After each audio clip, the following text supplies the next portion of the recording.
Hello, I'm Dr. Mark Mathis, and this is Entrepreneurship 380. Welcome to Mohammed Unice Day. We're speaking to you from the beautiful Laie, Hawaii campus of Brigham Young University, Hawaii.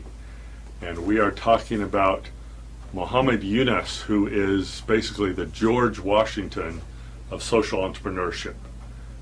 He was the founder of the microcredit revolution and has become the guy in social entrepreneurship. So you need to know about Mohammed Unice. So we're going to spend a lecture today going over his life and seeing how he developed into the George Washington of this whole segment.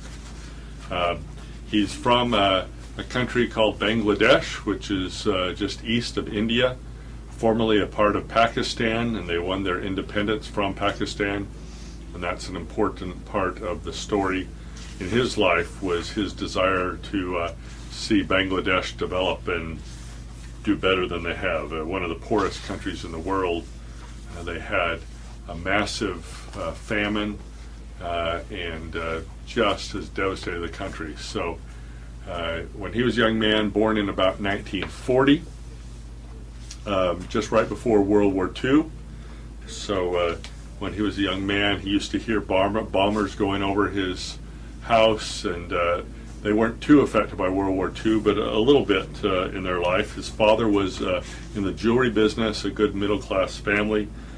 He learned compassion, he said, first from his mother. She was full of compassion and kindness. She would always put money away for poor relatives who visited them from distant villages and had enough to share with them when they were in need. He was one of 14 children. 5 of the children did not live past being very young, but still extremely large family. Muslim. In Bangladesh there are 3 principal religions, mainly Muslim, some Hindu, and a little bit of Buddhist. Most villages will have 3 different parts of their village for each of the different religious denominations to live in. He loved reading, especially detective thrillers, and so I can relate to that. You've heard from previous discussions how Freddie the Pig was my hero growing up. He also loved whodunits, and he even wrote one, complete whodunit, at the age of 12. It was not easy to keep his thirst for reading satisfied. They would borrow and improvise and even steal books. They would go to the local medical clinic and read in the waiting room the magazines that were there. Once a children's magazine had a contest and the winners received annual subscriptions. He got the names of one of the winners and wrote into the magazine editor and said, "We've moved. Please send my annual subscription to the following address," a neighbor's house up the street. And then they would go and get that magazine out of the box before the neighbor knew it was there. And so they, as I said, even stole things to read. So reading was an important part of his life. He got a scholarship to come to the United States and study economics. Before that, one of the important things in life was Boy Scouts for him. He went to the first Pakistan National Boy Scout Jamboree, and Boy Scouting was an important part of his life growing up. He tried his hand at private business. There were no packaging material manufacturers in his part of the country, and so he started up a facility to produce boxes and wrapping material and made a good profit with his business. He came to the United States on a Fulbright scholarship in 1965, the height of the civil rights movement in the United States, and he comes from conservative little village in Bangladesh to Boulder, Colorado, the University of Colorado, a liberal campus with the hippie movement in full swing, and it was a big shock for him. He called people by sir, and had these proper manners, and just got thrown into a cultural free-for-all.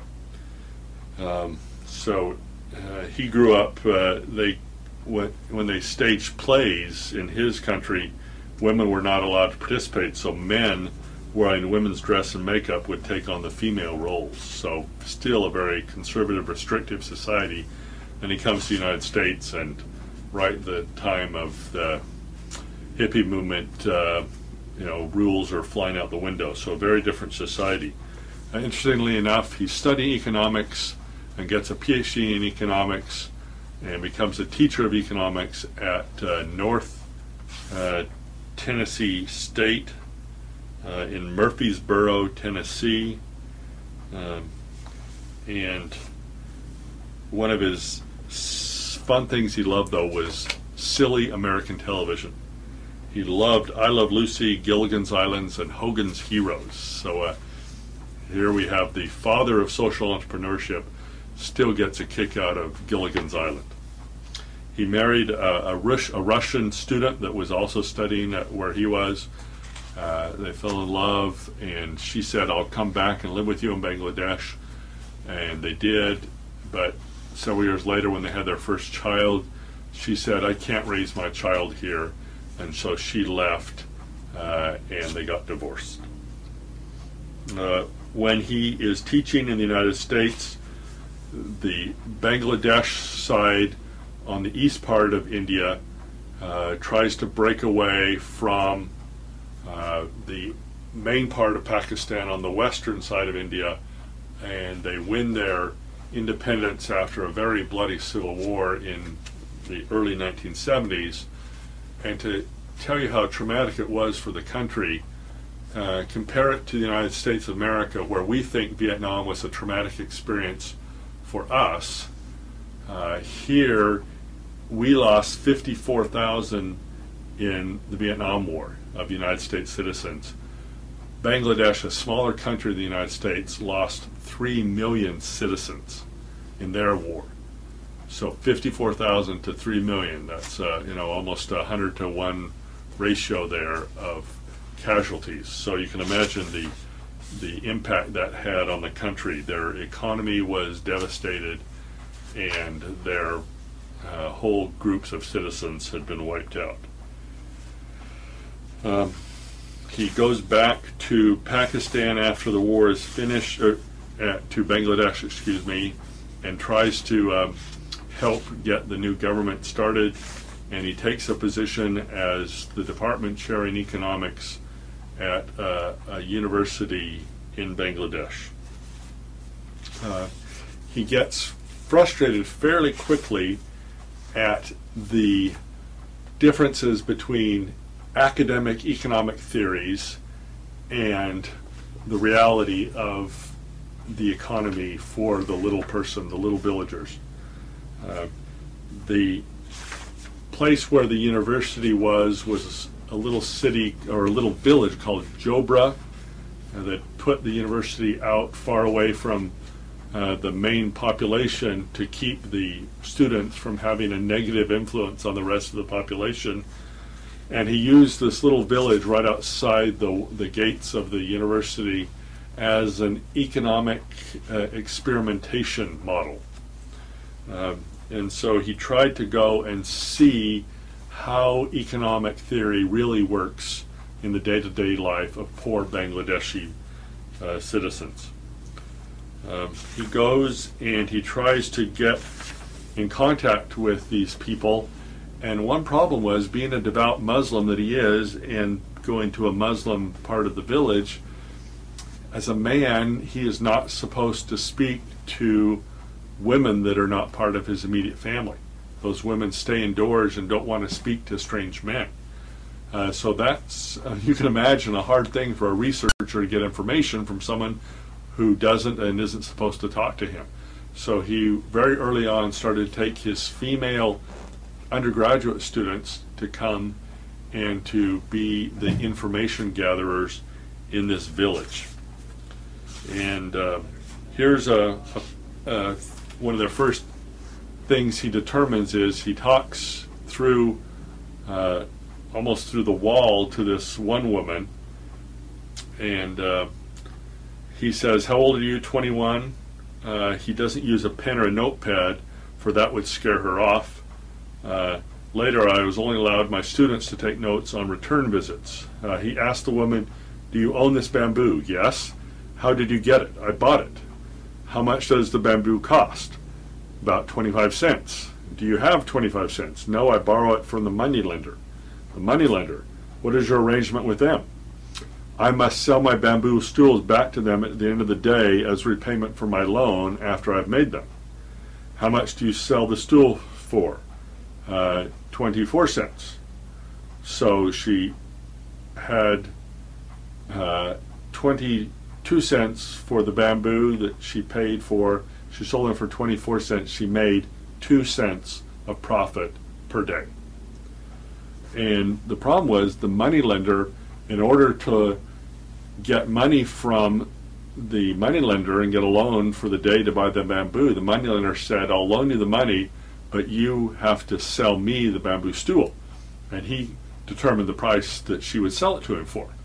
So it was not a free market, and she was locked into earning 2 cents a day without any way of making any more profit. This knowledge of just this 2 cents a day profit shocked him. In my university courses, I theorized about sums in the millions of dollars, but here before my eyes, the problems of life and death were posed in terms of pennies. Something was wrong. Why did my university courses not reflect the reality of her life? I was angry at myself, angry at my economics department, and the thousands of intelligent professors who had not tried to address his problem and solve it. I want you to see how you spell his name, first of all. You notice it's M-U-H-A-M-M-A-D, Unice, Y-U-N-U-S. Okay? And this is one of his autobiographies, Banker to the Poor, that he wrote. These high interest rates had become so standardized and socially acceptable in third world countries that the borrower rarely realized how oppressive it was. But he said to myself, I had never heard of anyone suffering for the lack of just 22 cents. And so this continues to weigh on his mind. He said, the next day I called in a university student who collected data for me and asked her to help me make a list of people in the village like this woman who were dependent upon the moneylenders. Within 1 week she had a list prepared. It named 42 people who borrowed less than $27 each day. 42 people, $27, so less than $1 a day they needed to buy the goods of raw materials to make their products. He said, my God, all this misery and all these families, all for the lack of $27. I was sickened by the reality of it all. My mind would not let this problem lie. I wanted to help those 42 able-bodied, hardworking people. I kept going around and around the problem like a dog worrying about a bone. People like her were poor, not because they were stupid or lazy. They were poor because the financial institutions in the country did not help them widen their economic base. They worked all day long doing complex physical tasks. They weren't just sitting on the couch watching TV. They were working hard, and yet the economic system wasn't allowing them to get ahead. It was also easy. I handed my student $27 and told her, here, lend this money to the 42 villagers on our list. They can repay the traders what they owe them and sell their products at a fair price. What should they repay you? She asked. Whatever they can, whenever it is advantageous for them to sell their products. They don't have to pay me any interest. I am not in the money game. He said, I fell asleep later that night, but within seconds sleep would still not come. I lay in bed feeling ashamed that I was part of a society that could not provide $27 to 42 skilled persons to make a living for themselves. It struck me that what I had done was drastically insufficient. If others needed capital, they could hardly chase down the head of an economics department to get their $27. My response had been emotional and impulsive, but I needed to get something to change in the institutional nature. I decided to approach the local bank manager and request that his bank lend money to the poor. So that's what he did. And he goes and talks to the bank manager. And the bank manager thinks it's all a joke. You know, what are you doing here asking for these loans for these people? You can't loan money to poor people. These people are illiterate, the bank manager replied. They cannot even fill out bank forms. 75% of the people in Bangladesh do not read or write. So filling out a bank form, he told the bank manager, was a ridiculous requirement. Every single bank in the country has that rule. Well, that says something about our banks then, doesn't it? Even when a person brings in money and wants to put it in the bank, we ask him or her to write down how much she is putting in. Why? What do you mean, why? Well, why can't a bank just take money and issue a receipt? So he said, well, that's not the way we do it. So the bank manager was locked into the traditional way of doing banks. And he said, Professor, banking is not as simple as you think. And Mohammed Unice replies, maybe so, but I am also sure that banking is not as complicated as you make it out to be. And he kept on thinking, the bank manager thought he was probably being recorded on a secret camera, that this was all a big joke, you know, you got punked type of scheme. And so he kept on having a big smile on his face, like I was pulling his leg. The bank manager said, and they don't have collateral. And Unice said, well, why do you need collateral as long as you get the money back? That is what you really want, is the money back. And if you get the money back, why do you need collateral? He said, to me, it just doesn't make sense. The poorest of the poor work 12 hours a day. They need to sell and earn income to eat. They have every reason to pay you back, just to take another loan and live another day. That is the best security you can have, the best collateral, their life. That's what they're giving you, is if they mess up on this loan, they will die, basically. So they will work hard to repay your loan because that's all they have. Their collateral is their life. Finally, he got the bank to agree to give them loans if Mohammed Unice guaranteed them personally. So that's how it started out.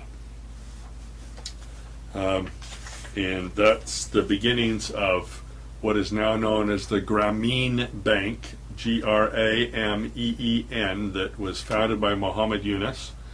And the bank and Mohammed Unice shared the Nobel Peace Prize in 2006.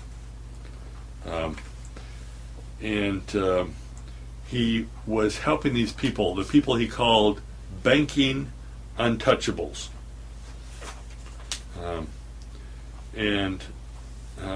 He said that it's turned out that 98% of the loans that he is making to these untouchables get repaid, which is a much better repayment rate than the average banks, the traditional banks, have in Bangladesh. A couple things he did in setting up the Grameen Bank. This was in January 1977. He thought it was a big hurdle for people to have to pay all the loan back in one big lump sum at the end of the loan period. So he started out by making the people pay a little bit of the loan back every day. And that got to be too much of a paperwork burden, so they changed it to paying some back every week. If they have to pay their loans back at the end of the loan period in one big lump sum, and that's too hard psychologically for them, he found that people decide not to pay the loan back at all, and they don't tackle their problems, and they just sort of hope the problems will go away by the time the loan is due.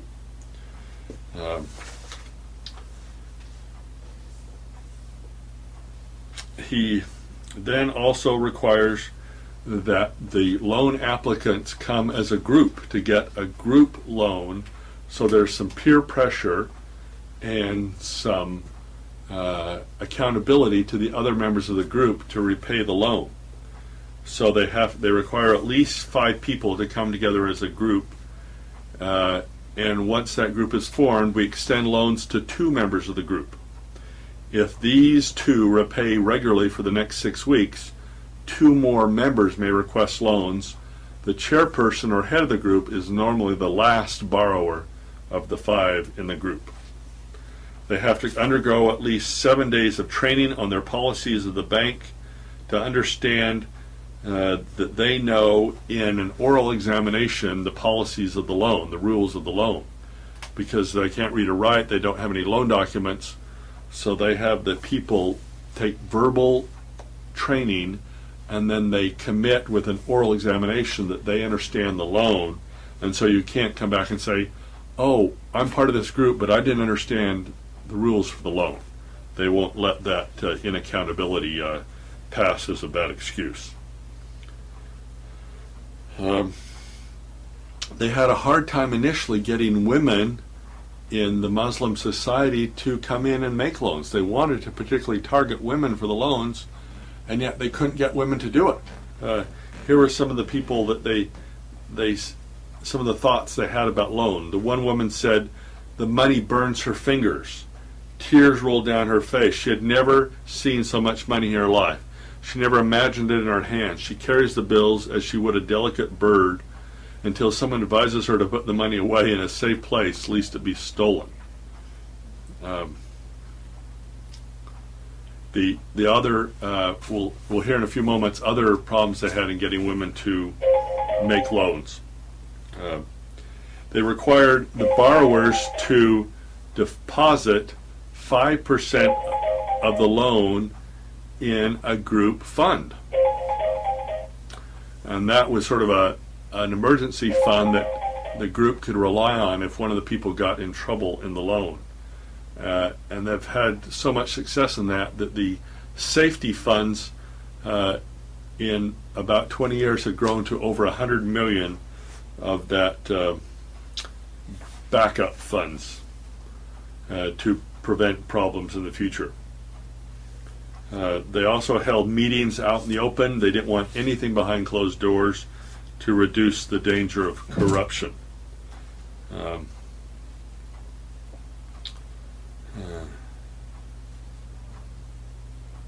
So he had some great experiences, and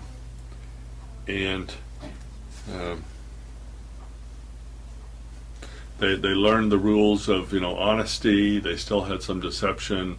Some people say, well, I paid the loans back. So they started some pretty rigorous written accounts. Some people had their bank passbooks to write down the amounts they had paid and have them checked off by the bank official. They never had any contracts. They didn't have to go to court to enforce their loans. They assume that every borrower is honest. There's no legal instruments between the lenders and the borrowers. We are convinced that the bank should be built on human trust, not on meaningless paper contracts. And he fought against bias against women in his society. Their goal was to have half of their borrowers be women. The other traditional banks, they like to get deposits from women, but they didn't make loans to women very often, so he wanted to change that. Because he found out that the more money we lent to poor women, the more I realized that credit given to a woman brings about change faster than when given to a man. So improving the lot of women and mothers influences their children and their husbands and themselves, whereas he found if you gave credit and extra money and profit to a man, he first would turn and profit himself from that increase. Very tough society for women. A husband can throw his wife out anytime he wishes. He can divorce her merely by repeating, I divorced thee 3 times. And if she does, she will be disgraced and unwanted even to go back to her parents' homes. So these women, they were willing to work and lift themselves out of poverty, but they needed the help to be able to do that. The dreams of success for a woman invariably center around her children, where a destitute father, when he earns more income, he focuses more attention on himself. The first and foremost opposition he got were from husbands, who generally wanted the loans for themselves instead of letting their wives have the loans for their businesses. The religious leaders were also very suspicious of us. The money lenders that they were basically competing with were very unhappy that they were starting this bank. And then they even heard from the educated civil servants and professionals arguing against us. They contend that it made no sense to lend money to women while so many men were jobless and without income. And so he had to fight against a lot of discrimination and institutionalized demeaning of women in his society. We had to devise a whole series of tricks and techniques to recruit women borrowers. As I said, they had some rules where they couldn't have contact with strange men. The Muslim word for it is called purda, where it's a strictly observed custom, family traditions, and politeness combined to keep relations between women and men in rural Bangladesh extremely formal. So when I would go to meet with village women, I never asked for a chair or any of the bowing and scraping that usually accompanies figures of authority. Instead, I would try to chat as informally as possible. I would say funny things to break the ice or compliment a mother on her children. I also warned my students and co-workers against wearing expensive clothes. Here's for some of the response of some of the women. Money is something that only my husband handles. Give the loan to my husband. He handles the money. I've never touched any, and I don't want to. I wouldn't know what to do with money. No, not me. We have no use for money. We have enough trouble around here with dowry payments, and we don't want any more fights with our husbands. Professor, we just don't want to get into any more trouble with loans. And he felt that these women were treated more like animals, that their husbands would beat them. So he saw that helping them economically would also help them socially and emotionally. So he hired a lot of female bank workers, and that was still hard. For example, these women weren't allowed, the bank workers that were women weren't allowed to go out to strange villages, and he wanted all his workers to go and meet the people in their villages and get the loans and everything out of their villages. They didn't have a central bank office. And yet it was hard. The locals would attack his workers for riding bicycles. They were not used to seeing women anywhere but in the home. He found he had his best success in getting female bank workers who were just graduated, unmarried women, being employed. They immediately removed some of the family pressure to get married, so they weren't a burden economically on their family. And in addition, having a job increased the woman's marriage prospects dramatically. She wasn't going to be a burden to her husband because she had a job. But keeping those women was very hard.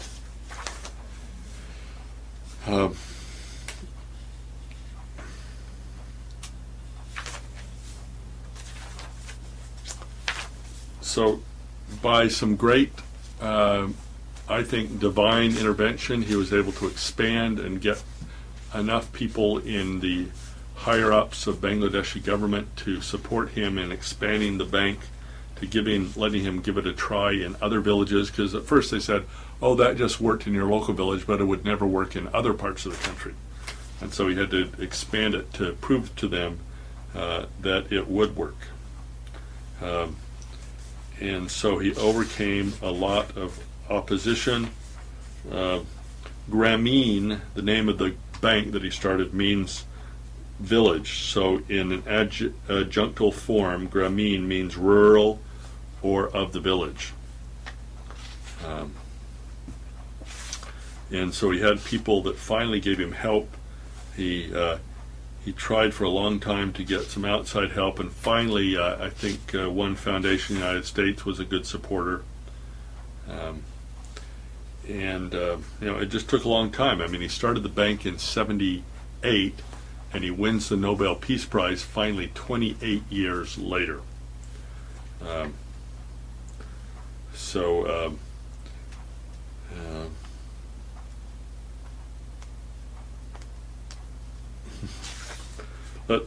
Let's stop there. I think that gives you a good feel for what Mohammed Unice has done to start his great social entrepreneurship adventure, and I hope it inspires you in your own personal social entrepreneuring. Thank you. Have a good rest of the day.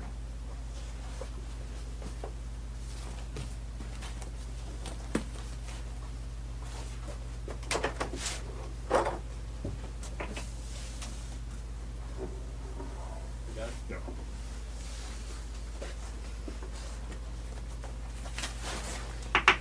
Alright, so we'll get that fixed up, yep. That one, if you tell Michael, that's the one I actually want to use fairly quickly in my class, so that's more important to me than the one I recorded.